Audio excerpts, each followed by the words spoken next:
reencarna, puede escoger el lugar y la familia donde regresa con la conciencia despierta. Respuesta. Con el mayor placer voy a dar respuesta a esta nueva pregunta. Permítaseme informar a todos los aquí presentes, que aquel que posee el embrión áureo, de hecho también tiene conciencia despierta. En este caso, le es dable elegir voluntariamente el signo zodiacal bajo el cual desea reincorporarse, reencarnarse, reencarnificarse. Sin embargo, no le es posible alterar su karma. Podría seleccionar diversos tipos de nacimiento, familia, nación, ciudad, etcétera, etcétera, pero siempre de acuerdo con sus deudas kármicas. Esto significa, que podría resolverse a pagar tal o cual deuda, de acuerdo con su libre elección, mas en modo alguno podría evitar esas deudas. Solo tendría derecho a escoger, entre cuál o cual deuda quiere pagar primero, y eso es todo.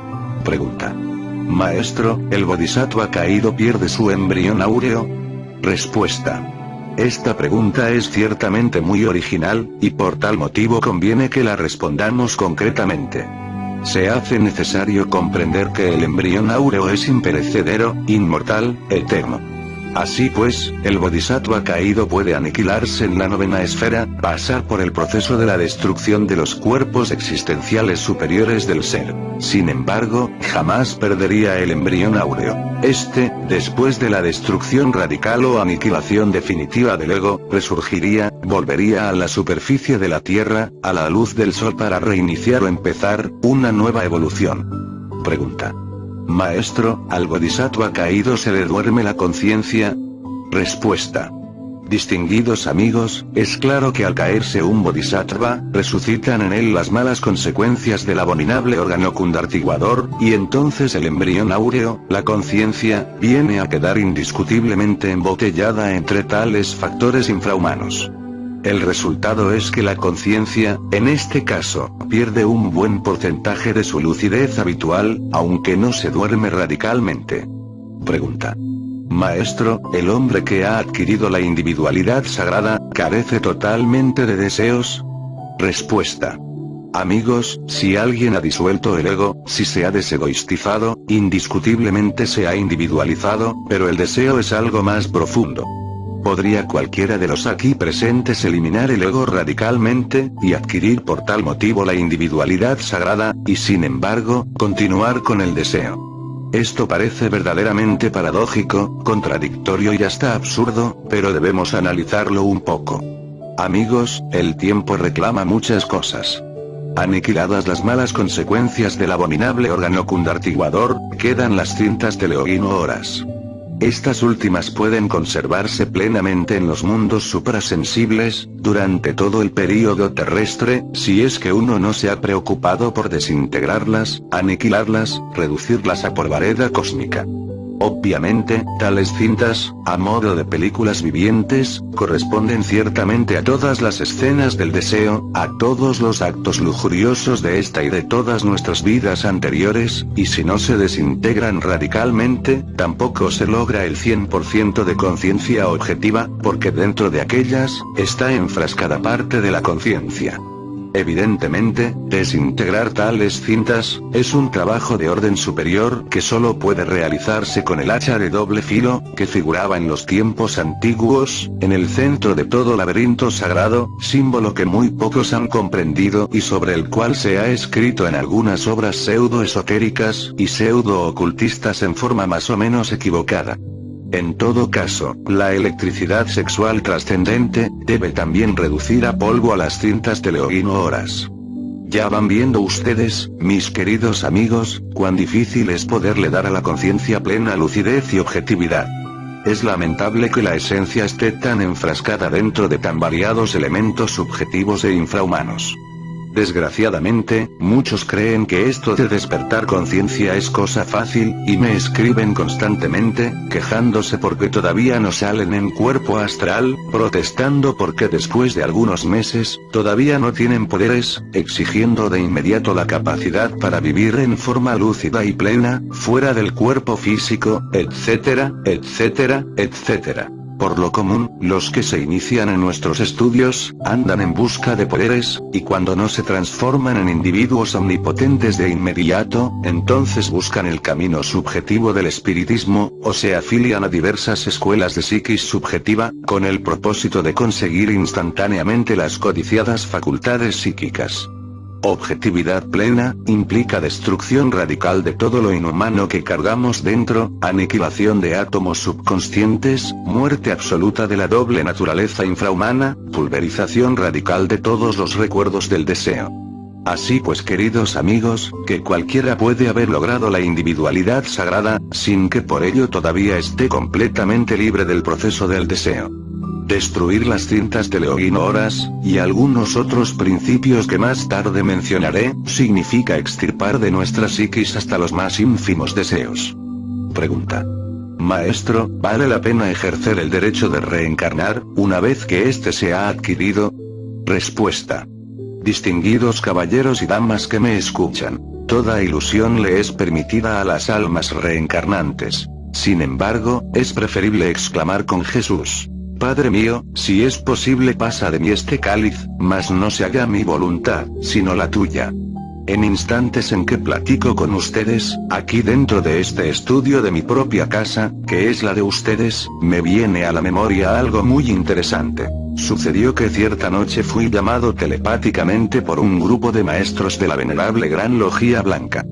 Abandoné el cuerpo físico, y todas las partes de mi ser íntimo, integradas y revestidas con los cuerpos existenciales del ser, hubieron de concurrir al llamado. Flotando en el espacio, me posé suavemente sobre la azotea de un gran edificio. Me recibieron los adeptos de la fraternidad oculta, con exclamaciones de júbilo diciendo: «Ha venido el arcángel Samael». Y después de los consabidos abrazos y salutaciones, fui interrogado en la siguiente forma: Tú como avatar de la nueva era acuaria, debes respondernos sobre la conveniencia o inconveniencia, de entregarle a la humanidad terrestre las naves cósmicas. Es de gran responsabilidad vuestra respuesta. Hincado de rodillas, vi entonces con mi sentido espacial, el uso que los terrícolas podrían hacer en el futuro con tales naves. El ojo de Tangma me permitió entonces ver dentro de tales naves, en un futuro inmediato, comerciantes, prostitutas, dictadores, etc., viajando a los otros planetas del sistema solar, llevando la discordia a otros rincones del universo, etc., etc., etc. Sintiendo en esos momentos la responsabilidad que pesaba sobre mis hombros, me dirigí a mi Padre que está en secreto diciendo: Padre mío, si es posible pasa de mí este cáliz, mas no se haga mi voluntad, sino la tuya. Aquellas palabras vibraron en los 9 cielos, de esfera en esfera, de mundo en mundo. Pasaron los años y todo quedó resuelto. Mi Padre que está en secreto dio la respuesta adecuada: selección del personal humano. Entregar esas naves a ciertos grupos muy selectos de la humanidad.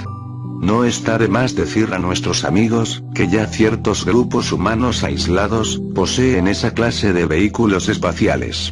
En una región inaccesible de los Himalayas, donde jamás los invasores comunistas podrán llegar, existe una comunidad de lamas, que recibieron cierta cantidad de tales navíos cósmicos, con los cuales viajan a otros mundos del espacio. Estos lamas que tuvieron la dicha de recibir tan preciosos regalos, son individuos sagrados, gentes con el embrión áureo desarrollado, seres que se reencarnan. Así pues, amigos míos, nosotros debemos hacer siempre la voluntad del Padre, jamás la nuestra. Quienes se reencarnan, pueden escoger de acuerdo con la ley del karma, las condiciones de vida que quieran sin salirse, claro está, de la ley kármica. Mas es preferible que nuestro Padre que está en secreto, escoja para nosotros lo más conveniente. Pregunta. Maestro, se nos ha dicho que los dioses también se equivocan. ¿Quién sería entonces el que no se equivoca? Respuesta. Amigos, esta pregunta me parece verdaderamente importante, y vamos a darle su conveniente respuesta. Ruego atención a todo el auditorio. Solo el Padre que está en secreto no se equivoca. Él es inefable, omnisciente y omnipotente. Por ello es que insisto en la necesidad de hacer la voluntad del Padre, tanto en los cielos como en la tierra. Cuando uno se olvida de su Padre que está en secreto, comete errores.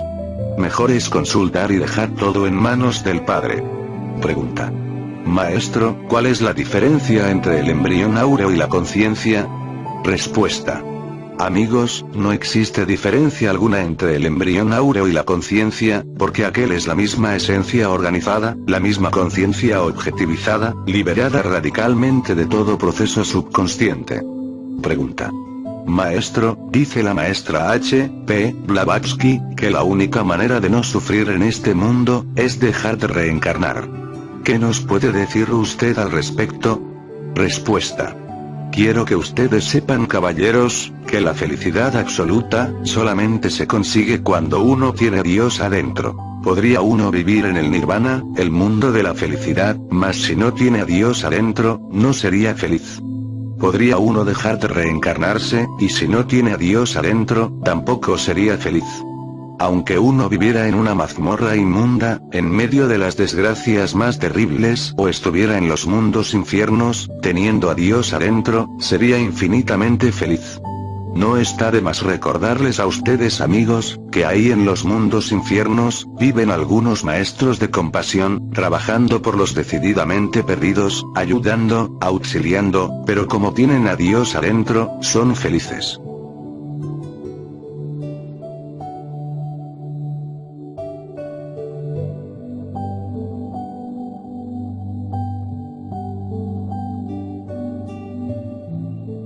Capítulo 22.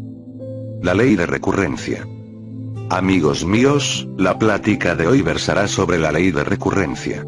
Al retornar el ego, al reincorporarse, todo vuelve a ocurrir tal como sucedió, más las consecuencias buenas o malas. Indubitablemente existen variadas formas de la gran ley de recurrencia. En esta plática, nos propondremos estudiar esas variadas formas. Se repiten diversas escenas de nuestras vidas anteriores, ya en espiras más elevadas, ya en espiras más bajas.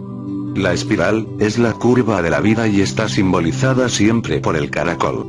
Nosotros somos malos caracoles entre el seno del Padre. Obviamente nos desenvolvemos, evolucionamos e involucionamos, en la línea espiral de la existencia. Otra forma de recurrencia, podemos evidenciarla en la historia de la Tierra y de sus razas.